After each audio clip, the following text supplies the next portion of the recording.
Boker Tov, nous sommes le 15 mars 2018, le 28 Adar, 5778. Daniel Haïk au micro, David Amara à la technique. Heureux de vous retrouver ce matin pour une nouvelle heure d'actualité. Une heure d'actualité que nous allons débuter par un premier journal dans quelques instants. Et puis vers 8h10, nous serons en ligne avec Avi Pazner, ancien ambassadeur d'Israël à Paris, ancien président du Keren Hayesod, qui reviendra pour nous sur la crise politique qui a marqué cette semaine parlementaire.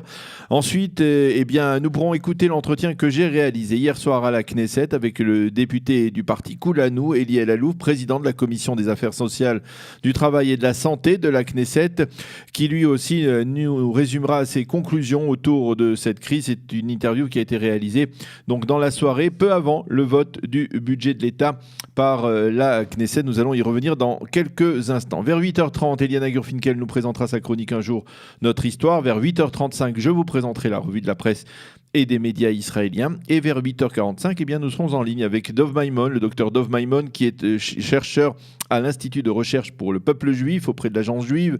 Et nous parlerons avec lui du plan qu'il a proposé au gouvernement pour tenter de régler le délicat problème des réfugiés africains ou des infiltrés illégaux africains. Nous allons y revenir donc vers la fin de cette heure d'actualité. Et puis tout d'abord, les grands titres de l'actualité de ce matin. Avec un titre de dernière minute, plusieurs explosions se sont produites ce matin au passage d'une patrouille de Tsahal le long de la frontière entre la bande de Gaza et le territoire israélien. Il n'y a pas eu, fort heureusement, de blessés ni de dégâts. Cela s'est passé dans le nord de la bande de Gaza. Il faut souligner qu'il y a un mois, 4 soldats avaient été blessés dans des circonstances semblables. La Knesset a voté la nuit dernière, je vous le disais, en seconde et troisième lecture, le budget de l'État pour l'année 2019. 62 députés de la coalition gouvernementale ont voté en faveur de ce budget. 54 ont voté contre. Ce budget de l'État s'élève à 479 milliards de shekels, dont 74 milliards iront à la défense nationale et 64 milliards pour l'éducation. Le budget de 2019 est supérieur de 4% à celui de 2018. Selon les estimations du Trésor, la croissance économique en Israël en 2019 sera de 3,1%. Ce vote du budget est considéré comme une victoire pour le ministre des Finances, Moshe Kahlon, qui, dans la crise gouvernementale de cette semaine, avait menacé de quitter le gouvernement si le budget n'était pas voté avant le début des vacances parlementaires, des vacances qui d'ailleurs donc ont débuté cette nuit pour les 120 députés de la Knesset, après une semaine, il faut l'avouer, assez éprouvante. La rentrée parlementaire est prévue pour la fin du mois d'avril. Moshe Kahlon s'est donc félicité de ce vote du budget de l'État. Cela valait la peine de traverser cette crise pour finalement faire valider ce budget 2019 qui va changer l'image sociale d'Israël dans les prochaines années, a déclaré donc Moshe Kahlon, le grand argentier israélien.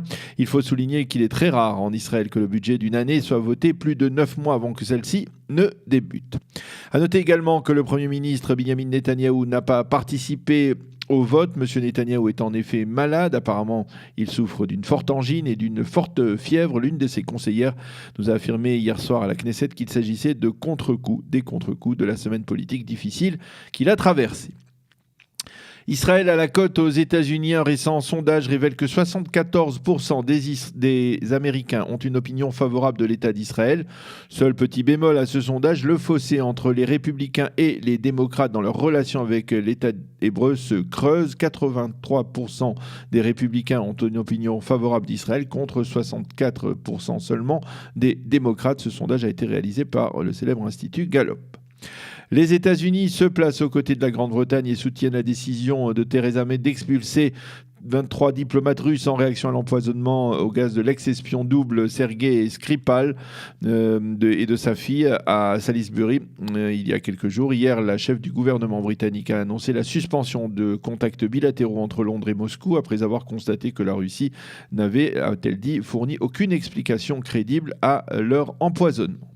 La météo pour terminer ce premier journal, le temps sera ensoleillé à partiellement nuageux sur l'ensemble du territoire israélien. Les températures 17 degrés à Jérusalem, 19 à Tel Aviv et 30 degrés à Eilat. Nous allons marquer une première pause musicale et tout de suite après nous nous retrouverons avec Avi Pazner pour tenter de commenter, de tirer les conclusions de cette crise politique qui nous a accompagnés au cours des premiers jours de cette semaine. Nous y reviendrons donc dans quelques instants.